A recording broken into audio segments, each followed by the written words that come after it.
Markets rallied well yesterday.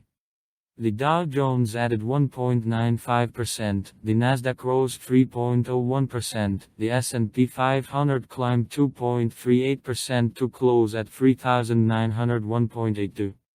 The indices have regained the positions they lost last week, but now the situation is not unambiguous. The dollar index is already above 91.2, approaching the maximum of 2021, or has lost about 1.5%. S&P 500 futures are also looking down. Oil falls amid rumors about a reduction in purchases by China and the expectation of an OPEC meeting where they may decide to increase production. And stock markets simply have no reason to rise.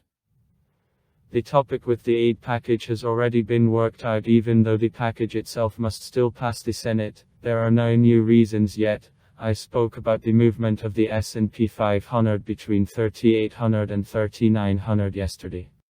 I think this will be the scenario for the coming week. The situation could be changed by the Fed's actions on bonds. Replacement of short-term bonds with long-term ones of the type of 2011 are a favorable OPEC decision for oil and oil at 70 and above. This development can send the markets to the highs.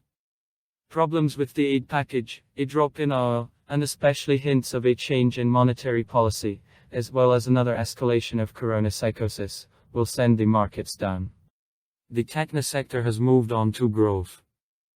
Those who have heeded the recommendations to buy Apple and other tech giants are already in the black. Apple shares yesterday rose 6.5%, Facebook almost 3%, Amazon rose the least due to problems with trade unions. But the problems will be solved and Amazon will remain. I think tech giants are still interesting to buy in the medium term, as well as gold and silver, which continue to fall. The Chinese regulators said that the stock market has become detached from economic realities. In general, this is not news to anyone, and not only in China with the market now. Nevertheless, the Chinese market went down against this background. Review of the US stock market. Corporate America opened with growth and the S&P 500 has already added 2% in the first hour of trading in the American session.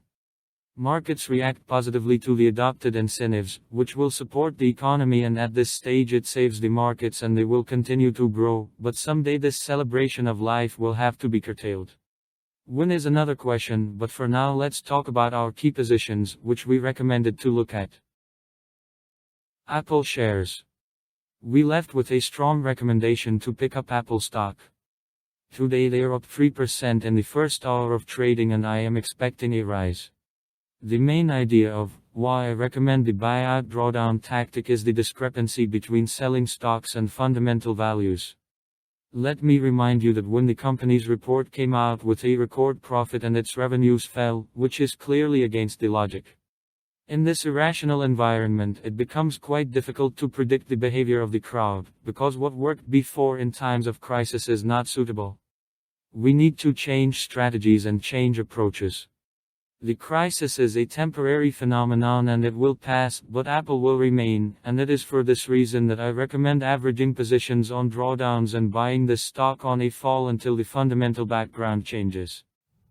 As with any long-term investment, the main thing here is to be patient and take a sober approach to this. Don't use your shoulders. Your task is to buy with your own money and keep the share for a year at least. The medium term for them is no longer very attractive. Pfizer shares. For Pfizer shares, I would have waited for confirmation. This paper can become quite profitable or vice versa. So far, the paper does not show confirming signals for a reversal, and therefore it is better to wait for a more opportune moment.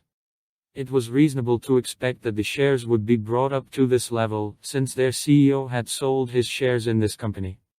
Apparently he knew that vaccination would go slowly, that the virus could mutate, and therefore he decided to get rid of the shares on the hype. I would have done the same in his place, but many inexperienced market participants could not recognize such a movement. But it's still worth keeping an eye on the company's stock, as this is a leading pharmaceutical giant. You should not discount it, and therefore it is worth observing both the technical picture and the fundamental background. I do not see any reversal signals yet.